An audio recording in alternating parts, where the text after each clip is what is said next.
I will speak plainly, as I always have, because truth that concerns power and survival does not need ornament. I was born in a world where men praised virtue but lived by advantage. I observed princes, merchants, soldiers, and priests, and I learned early that money is not merely metal exchanged for goods. Money is time stored.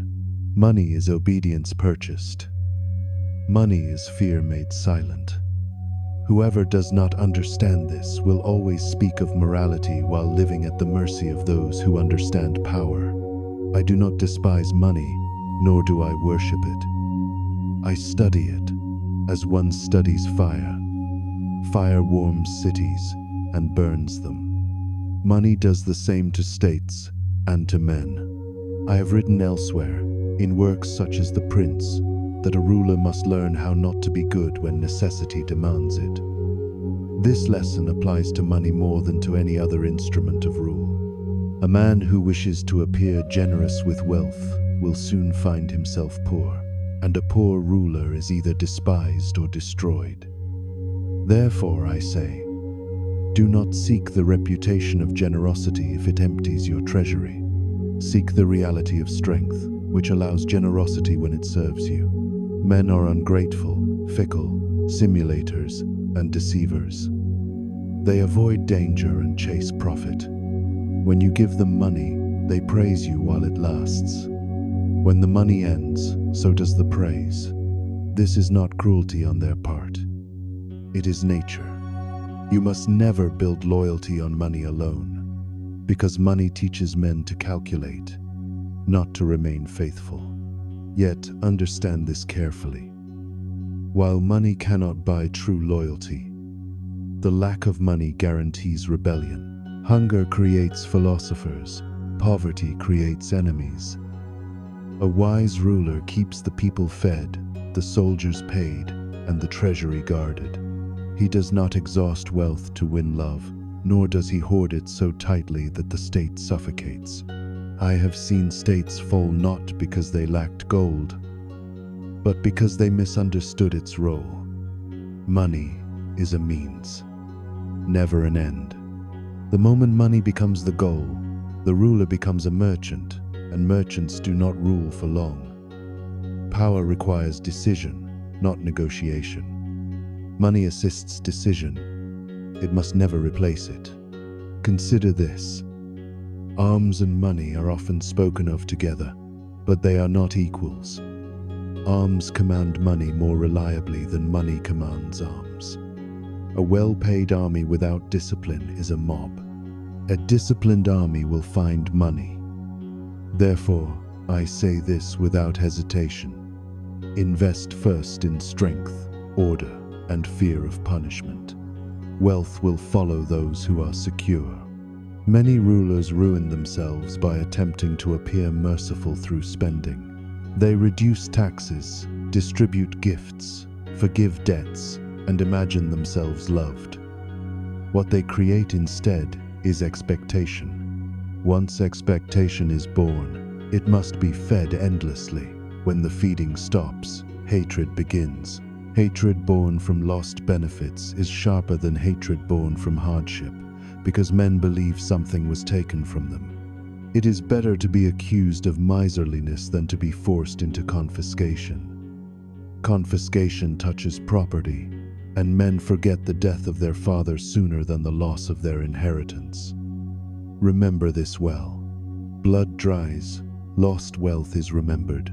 Money must circulate, but under control. When money flows without command, corruption follows it like a shadow. Officials steal, soldiers bargain, judges sell justice. A ruler who ignores this does not rule. He presides over decay.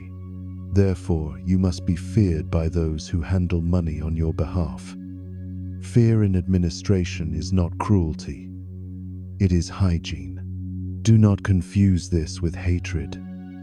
Hatred arises when punishment is unpredictable or personal. Fear arises when punishment is certain and lawful. Let penalties for theft and corruption be swift and visible, and you will not need excessive violence. Men steal when they believe they can negotiate consequences. I speak now to those who are not princes but private men, because the laws of power do not change with scale. You may rule only your household, your business, or your own life, yet money will test you in the same way. If you chase money, you become its servant. If you despise it, you become dependent on those who do not. You must stand between desire and contempt, using money as a tool, not as a measure of worth. Never reveal your full resources. He who displays his wealth invites both envy and calculation. Men begin to ask how much they can extract, not how much they can contribute. Modesty in display is not humility, it is strategy. Understand also that debt is a form of obedience delayed. A man in debt belongs partially to his creditor. States that borrow excessively sell pieces of their future. Sometimes necessity demands borrowing, but necessity must be brief. Prolonged debt teaches weakness and invites domination. I have watched republics speak of liberty while living on loans. Such liberty is rented, not owned. When payment is demanded, freedom is renegotiated. You must also learn when to spend decisively. Hoarded money during crisis is useless. Gold locked in chests cannot defend walls or calm riots.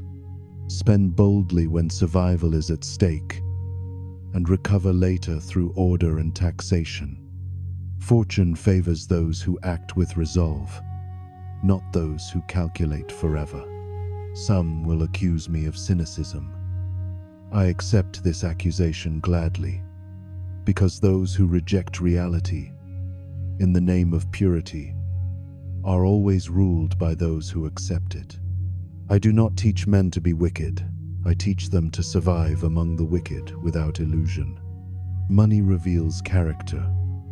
Give a man wealth, and you will see his true nature accelerate, not change. Therefore judge men not by what they say about money, but by what they do when they control it. Those who preach detachment while accumulating power are more dangerous than those who openly pursue profit. I conclude this thought with a rule that has never failed me in observation. Money strengthens what already exists. In a disciplined state, it builds stability. In a corrupt one, it deepens rot. Do not ask what money can do for you. Ask what you are doing with power, because money will only amplify it. I will continue, because there is more to be said, and what remains concerns fear, fortune, and the illusion of security that wealth provides to those who have never lost it. I learned this not from books alone, but from the rise and fall of cities, especially my own Florence, where wealth was abundant and wisdom scarce. Men believed their gold made them safe. It made them slow. And slowness is the true enemy of survival.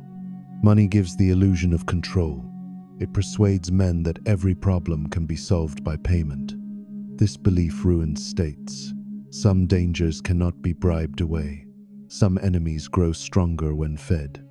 A ruler who trusts money more than judgment has already surrendered his authority. In my reflections, later gathered in discourses on Livy, I observed that republics decay when citizens love wealth more than liberty. This is not poetry. It is mechanics. When wealth becomes the highest good, laws become negotiable, offices become purchasable, and courage becomes rare. The poor envy the rich fear the poor, and both distrust the state. Money divides faster than it unites. Therefore, it must be managed not only economically, but psychologically. A wise ruler understands that resentment is as dangerous as rebellion. Excessive inequality breeds conspiracy. Excessive redistribution breeds Balance is not morality. It is strategy. Do not believe those who tell you money is neutral. It carries intention. Whoever controls its flow controls behavior. Pay soldiers regularly, and they obey. Delay payment, and they listen to rivals. Fund institutions properly, and they uphold law. Starve them, and they invent excuses to sell justice. I have seen rulers attempt to rule by generosity alone, believing gifts replace authority. Gifts without strength are insults delayed. Men accept them today and overthrow you tomorrow. Generosity works only when it is rare, controlled, and unexpected. Predictable generosity becomes entitlement. Learn this distinction well. A ruler should be economical in daily life and magnificent in decisive moments. Build slowly. Spend suddenly. Men remember decisive acts longer than constant comfort. Now let me speak of corruption, which is money's most faithful companion. Corruption does not begin with theft, it begins with tolerance. The first small indulgence, the overlooked favor, the unpunished bribe, these teach others what is permitted. Soon the state bleeds quietly, not from enemies, but from its own servants. You cannot eliminate corruption by moral sermons. Men do not stop stealing because stealing is wrong. They stop when it is dangerous. Severe laws that are not enforced are worse than no laws at all. They teach contempt for authority. Punish a few clearly, and many will restrain themselves. Yet punish with reason. Confiscating property indiscriminately creates desperation. Desperate men become reckless. Reckless men become rebels. Therefore, strike precisely, not wildly. Power that lacks control destroys itself. Many ask whether it is better for a ruler to enrich the people or the treasury. This is a false choice. An empty treasury makes the ruler dependent. An impoverished people makes him hated. The ruler must extract wealth without humiliation. Taxes should feel inevitable, not vindictive. Men endure necessity more easily than injustice. I say again, never touch property without necessity. Bloodshed may be forgiven, dispossession is not. Property extends the self. When you take it, men feel erased. Debt deserves special attention. Debt creates obedience disguised as cooperation. A state that lives in debt speaks softly even when it should command. Creditors do not need armies, they wait. Time fights on their side. Therefore, debt must be treated like illness, used only in emergencies and cured quickly. Do not be impressed by luxury. Luxury weakens discipline. When citizens measure success by comfort, they avoid sacrifice. When soldiers become accustomed to ease, they resent hardship. Wealth should reward service, not replace it. Private men must also understand this truth. If you rely entirely on money for security, you are fragile. Markets shift, patrons fall, fortunes dissolve faster than reputations. Build skills, alliances, and self-command. These survive inflation. Fortune, whom I have described as a woman who favors the bold, does not submit to money. She mocks misers and fools, spenders alike. She rewards those who prepare and act. Money helps preparation. It cannot replace courage. Many rulers lose states while counting their coins. They calculate too long, negotiate too much, hesitate too often. Money encourages delay because it suggests alternatives. Sometimes the correct action is immediate and costly. Delay often costs more. Understand also the danger of advisors who speak only in numbers. Numbers describe the past. Decisions shape the future. A ruler who governs by accountants alone will preserve order until crisis arrives and then collapse. I do not condemn wealth. I condemn dependence on it. The man who can act without money commands those who cannot act without permission. Let me be clear, money should make power easier, not possible. If power depends on money, it is rented, not owned. In the next continuation, I will speak of fear, appearance, and how wealth must be hidden or displayed according to circumstance. Because men are ruled more by what they see than by what exists, and money, when misdisplayed, becomes a weapon against its owner. Men do not see reality. They see symbols. Wealth, therefore, must be handled as a symbol before it is handled as a resource.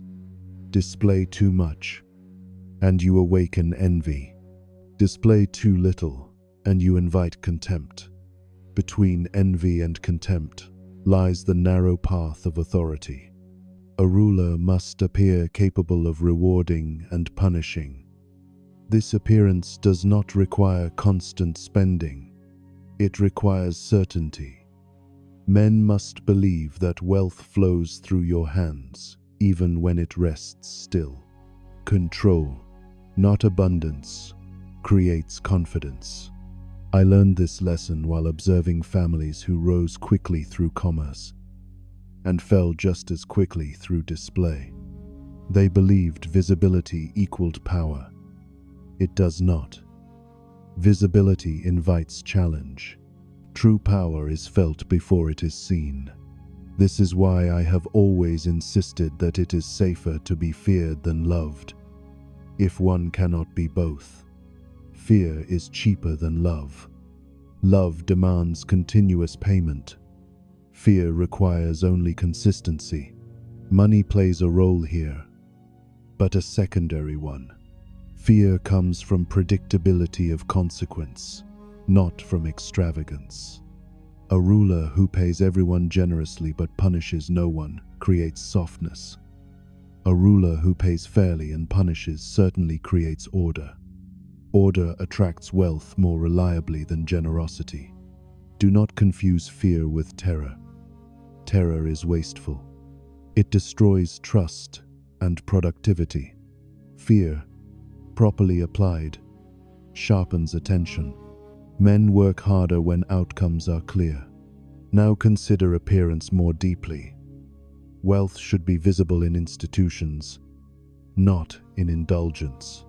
Strong walls, paid soldiers, functioning courts, maintained roads, these speak of prosperity without provoking resentment. Personal luxury speaks only of indulgence. When citizens see money invested in common strength, they accept inequality more easily. When they see it spent on private pleasure, they count your days. I observed this truth while writing what later became History of Florence. Cities collapse, not because wealth disappears, but because trust does. Trust is destroyed when rulers separate their fortunes from the fate of the state. A wise ruler ties his wealth to public stability. His survival and the survival of the treasury must appear inseparable. Let me speak now of fortune again, because money tempts men to believe they have conquered chance. They have not. Wealth can cushion fortune's blows, but it cannot command her. Those who think otherwise become careless. I have seen men of great fortune behave timidly, fearing loss more than desiring victory. Money, when loved too deeply, breeds caution disguised as wisdom. Excessive caution invites aggression from bolder rivals. Therefore I say, do not protect wealth at the expense of authority. Wealth lost in defense of power can be recovered. Power lost in defense of wealth cannot. Private men must understand this as well. If you sacrifice dignity, independence, or decision-making merely to preserve income, you teach others your price. Once your price is known, you will be used. Another error is moral exhibition. Some rulers announce their frugality as virtue. This too is a mistake. Poverty displayed by a ruler suggests weakness, even if intentional. Frugality should be practiced quietly. Let others speak of it. Silence increases mystery. Mystery increases respect. Respect reduces cost. A respected ruler spends less to maintain order than a popular one. Money must also be separated from emotion. Rulers who reward friends financially destroy loyalty. Friendship bought dissolves when payments stop. Reward service, not affection. Affection is unstable. Service is measurable. Nepotism is corruption disguised as love. It teaches capable men to withdraw and incapable men to demand.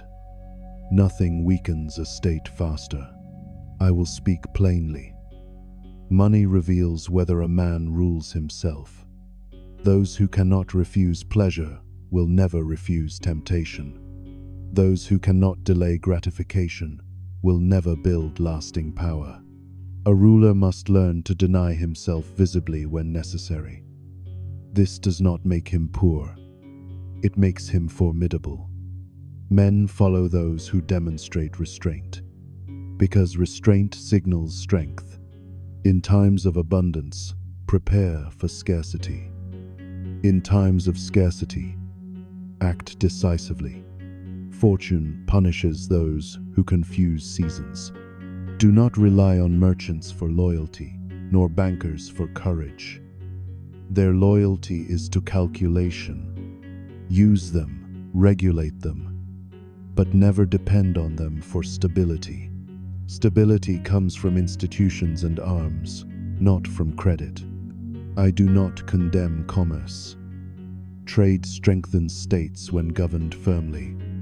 Ungoverned wealth erodes discipline. Markets must fear law, not replace it. I continue.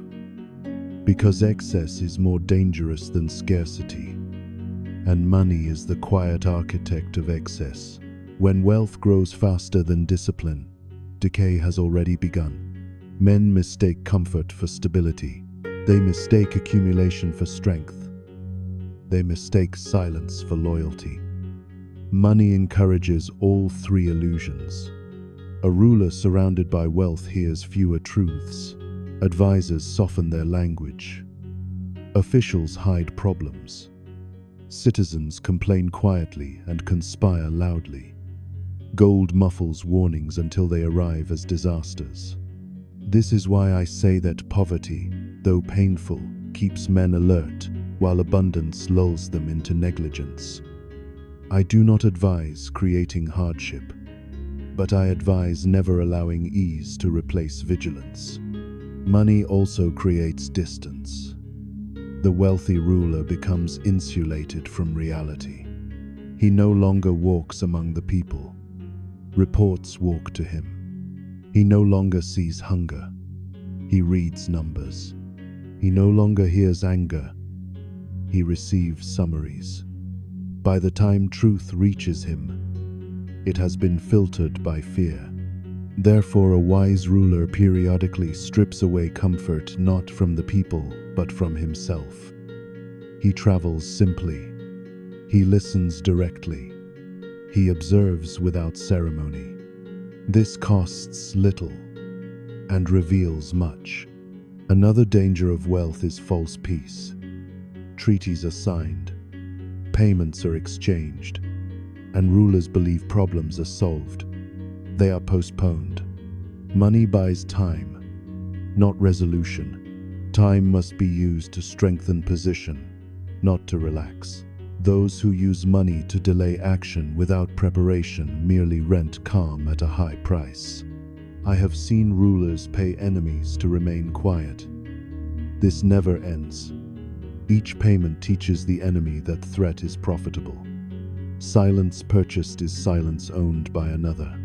Fear must belong to the ruler, not to his rivals. If money flows outward to suppress danger, Authority flows outward with it. Now I speak of soldiers again, because nowhere is money more misunderstood. Pay is necessary. Overpayment is corrosive. Soldiers who fight for money alone fight poorly when money is delayed. Soldiers who fight for order and honor endure delay when necessary. Money should support discipline, not replace it. The army that negotiates its loyalty is already lost. The same is true in administration. Officials must be paid enough to remove excuse, not enough to remove fear. When office becomes a path to luxury, corruption multiplies. When it is a path to honor and stability, competence rises. A ruler who allows offices to become profitable teaches men to seek position, not service. Soon, every decision is weighed for personal gain. The state becomes a marketplace of favors. This is why laws must be impersonal and enforcement visible. Let me now address the illusion of moral superiority that wealth often creates. Rich states preach virtue to poor ones. Wealthy men preach restraint to those who struggle. This hypocrisy is noticed, remembered, and eventually punished. Power is tolerated when it is honest. It is resisted when it is sanctimonious. Do not justify wealth with moral speeches. Justify it with results, order, security, opportunity. Men forgive inequality when life functions. They revolt when sermons replace solutions. I have been accused of teaching coldness. This is false. I teach clarity. Clarity is kinder than false hope. A ruler who promises what he cannot sustain commits cruelty in advance. Money tempts rulers to promise endlessly, believing future revenue will cover present words. Fortune enjoys breaking such men. I have written of fortune as a force that favors the bold, but she also punishes the complacent. Wealth breeds complacency faster than defeat. Those who rise from scarcity remain sharp. Those born into abundance must train themselves to remain alert, or they will fall asleep while standing. Private men should learn from this as well. Sudden wealth ruins more lives than steady hardship. It removes structure before replacing it with wisdom. Those who survive wealth are those who treat it as temporary, even when it is not. I say again, money magnifies character. If discipline is weak, wealth accelerates collapse. If discipline is strong, wealth extends reach. Therefore, do not ask whether money is good or bad. Ask whether you are prepared for it. I continue, and I conclude, because the final judgment of money is not made while a man lives, but after he is gone. Wealth reveals its true nature in legacy. While a ruler breathes, money obeys his hand. When he dies, money tests what he built. Many men appear powerful in life and leave weakness behind.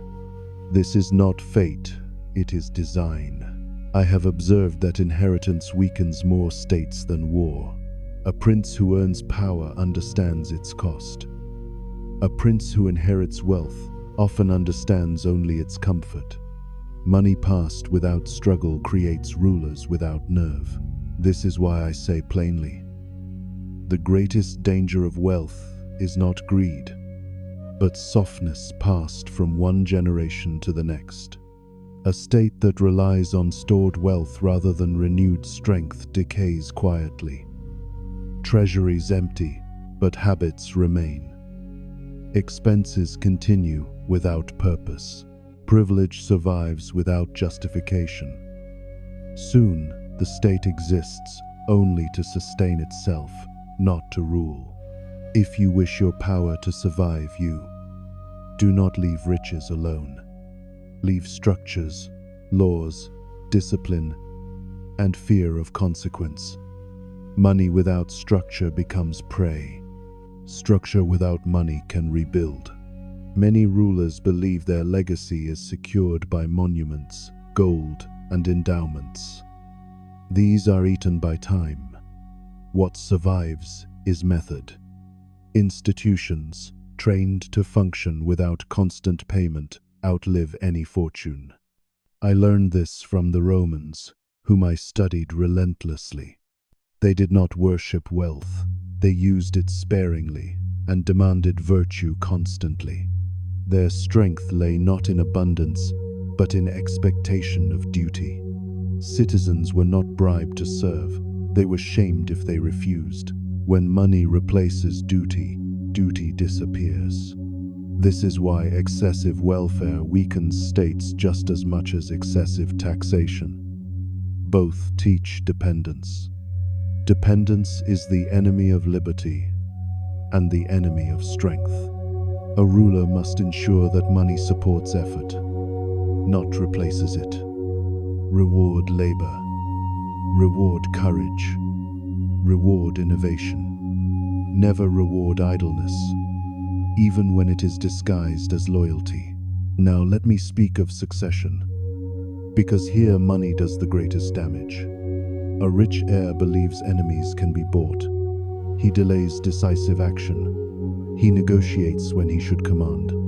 He assumes patience is wisdom. Fortune punishes him first. Therefore I say, prepare successors not by gifting wealth, but by exposing them to hardship. Let them govern small things before large ones.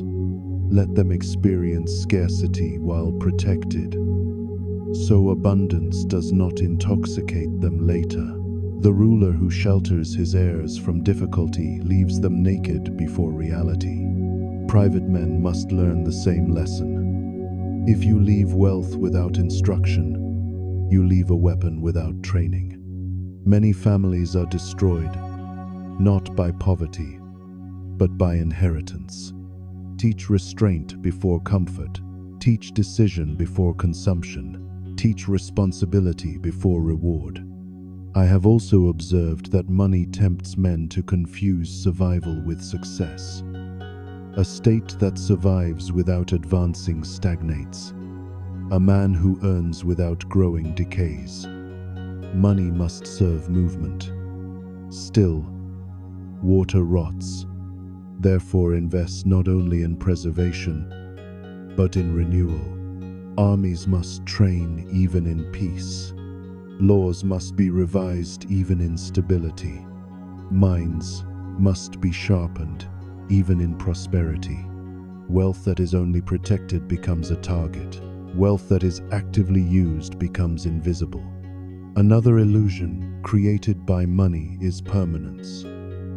Men build as if tomorrow is guaranteed. They delay reform because income is steady. They ignore warning signs because reserves exist. Then collapse arrives suddenly, and they call it misfortune. Misfortune is rarely sudden. It is ignored slowly. Fortune is not cruel. She is honest.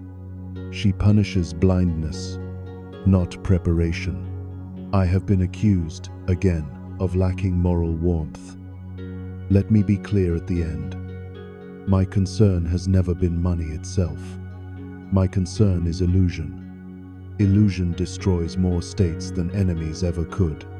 Money creates illusion more efficiently than any other force. It tells men they are safe, respected, and powerful when they are merely funded. True power exists when money is absent and order remains. Ask yourself this test: whether you rule a state or only your own life. If money were removed tomorrow, would authority collapse or endure? If everything depends on payment, you command nothing. You merely distribute. The highest use of money is not accumulation, generosity, or display. It is insulation. It should insulate authority from necessity, not authority from reality. Use money to buy time, not to escape decision. Use it to strengthen foundations, not to decorate weakness. Use it to reduce dependence, not to create it. I will end with this, because it contains all I have learned.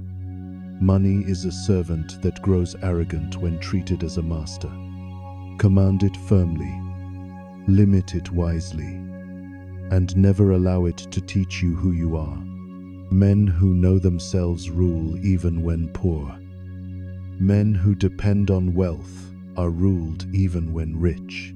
This is not philosophy, it is observation.